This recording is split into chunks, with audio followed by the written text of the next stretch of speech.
June 6, 1944, 09:47 hours, Sword Beach, Normandy. A German officer squints through a firing slit as men in khaki walk the surf line like it is already theirs. Flames lift from beach obstacles. The line keeps moving, steady, silent except for the thunder that never stops. You've heard one version of D-Day. Today, you'll see the part that carried the hinge.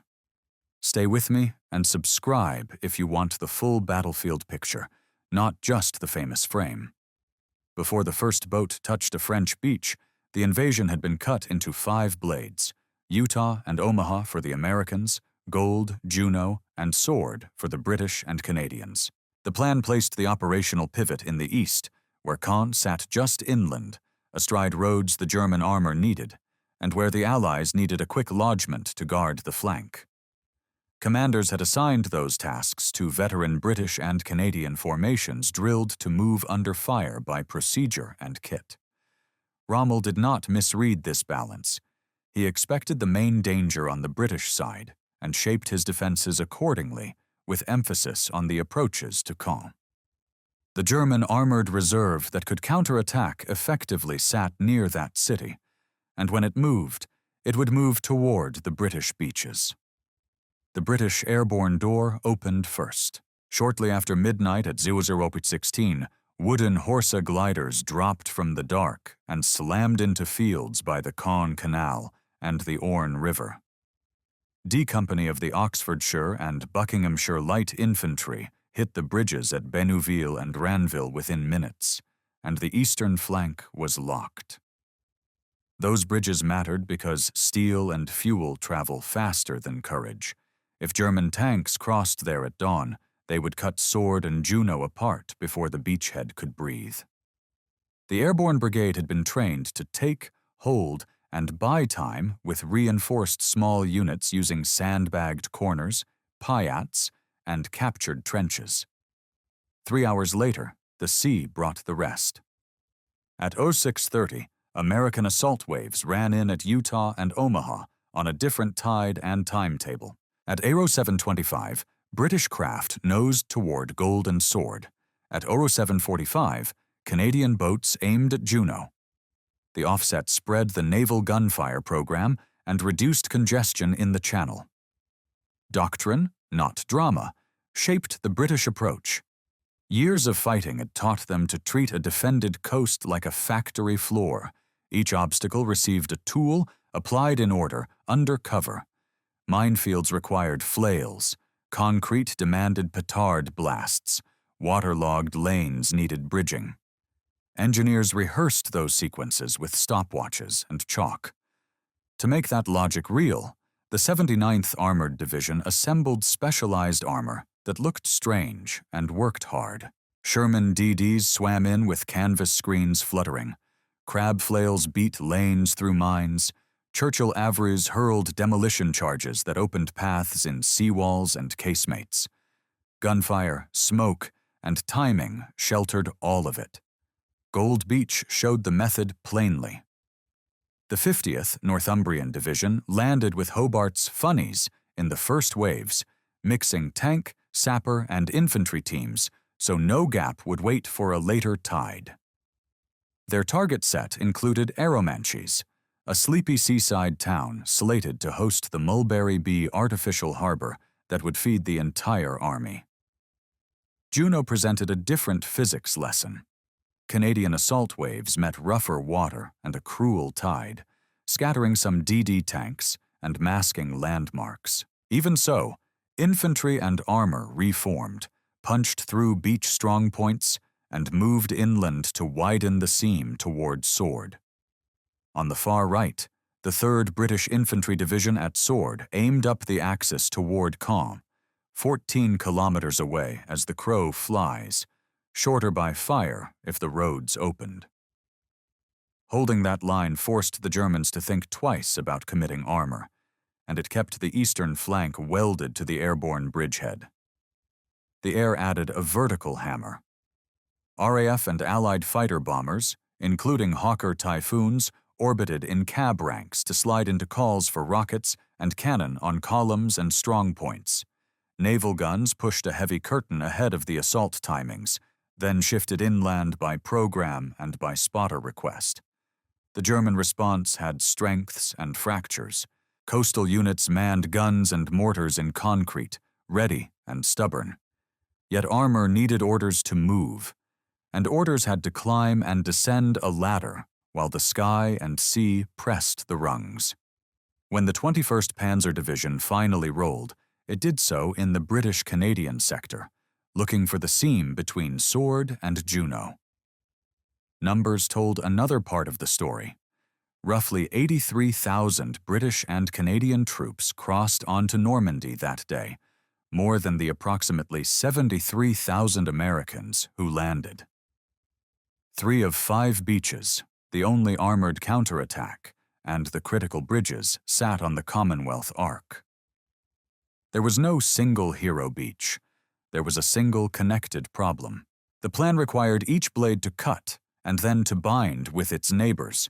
Utah to turn Cherbourg's peninsula, Omaha to link west and east, Gold to seize Arromanches, Juno to push hard inland, Sword to hold the hinge at Caen. The payoff would be depth and a harbor, not a headline. Communications defined tempo. Forward observers rode in with the first waves, dragging wire and radios, so naval gunfire could be retuned minute by minute. Air controllers worked from fields and upscale farmyards captured by the airborne to vector typhoons onto German batteries and marching armor. The beach obstacles were designed to harvest men and boats at mid-tide. Timings and tools countered that harvest. Engineers blew gaps in stakes and ramps. Flail teams traced white chalk lanes through sand that hid pressure plates, and traffic control points flagged men into those lanes without creating new targets.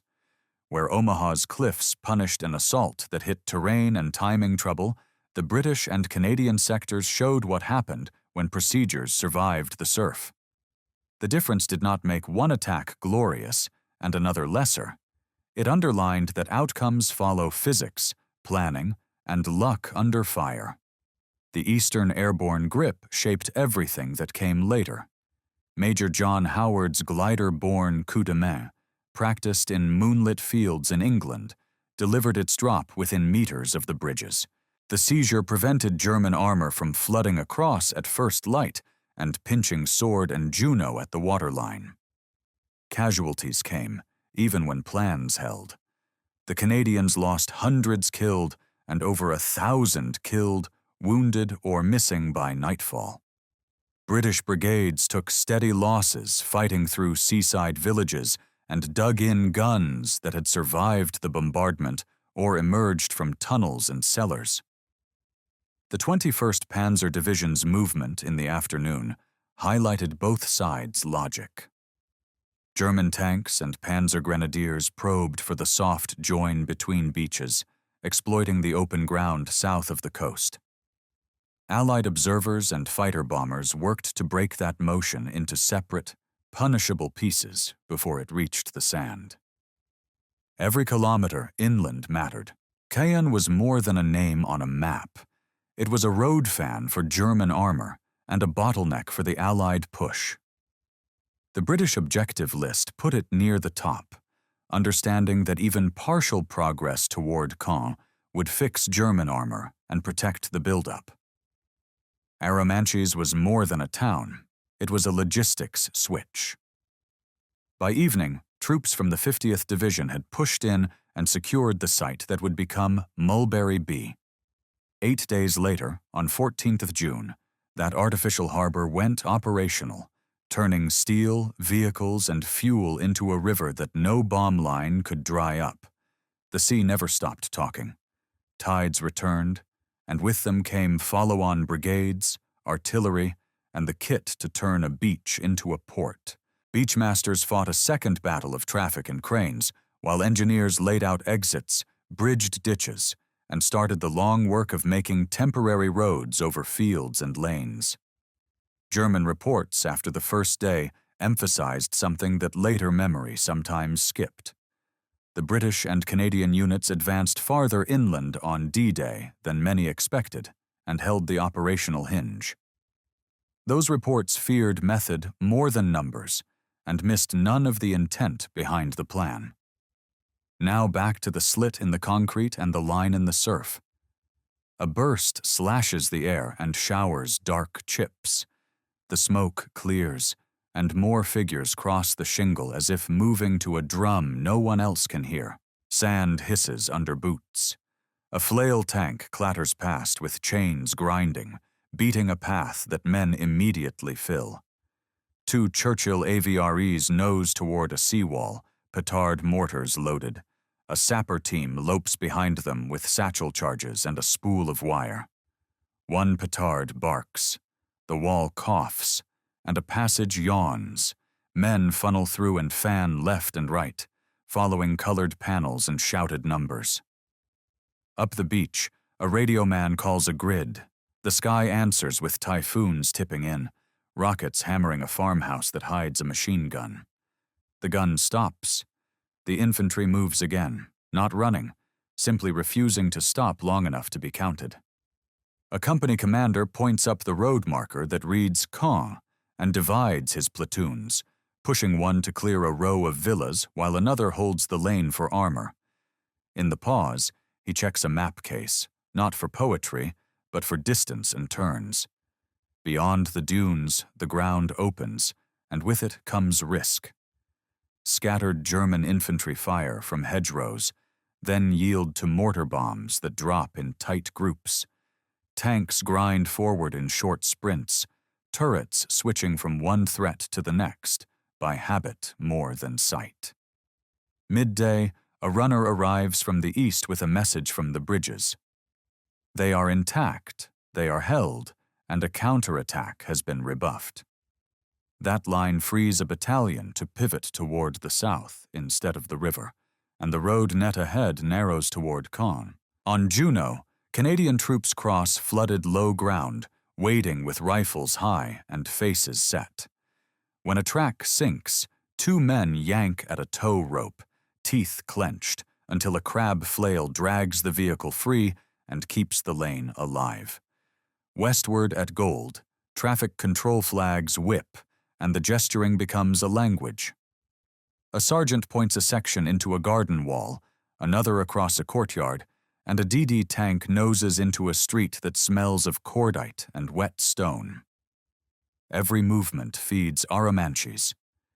News spreads down the beach that panzer tracks have been sighted over the horizon, dust and movement where the land swells. Naval gunfire observers flatten maps and talk rapidly into radios. A calm voice on a ship's bridge answers, and minutes later the ground shakes like a hand has slapped it. German tanks edge through orchards and fire, then stop as rocket smoke bursts around them and shells begin to plot a rectangle ahead. They push again toward the coastal gap between Sword and Juno, and for a moment they reach sight of the sea. That glimpse fades as ground fire stiffens and aircraft rip another pass. Infantry crouch in ditch lines and fire rifles and piats at silhouettes that loom and vanish, then loom again. A troop leader calls to adjust a line by 50 yards. Another observer switches targets to the far hedgerow. Evening comes from the east, and with it the word that Aramanches is held and organized. The beach still carries fires, but the exits run, and the cranes start to clank. Somewhere in that noise, a stretcher goes by in silence. Behind the line, glider pilots walk the fields they crashed into at Aura 016 and help shift ammunition. A name is spoken. Brotheridge. And then the speaking stops, because there is more to move and the bridge must stay open. Major John Howard glances once at the water, then goes back to the tasks that keep the bridge alive. On the map, the British push toward Caen has not reached the city, but it has bitten the ground and held it. The hinge is set, the door can swing. Night throws down its curtain, and men lie behind it and breathe like engines cooling. In the immediate aftermath, the British and Canadian sectors held together, with the eastern flank secured at Pegasus and Horsa bridges and Arromanches in Allied hands by evening. Records vary on the exact first casualty, but Lieutenant Den Brotheridge is widely cited as the first Allied officer killed on D-Day.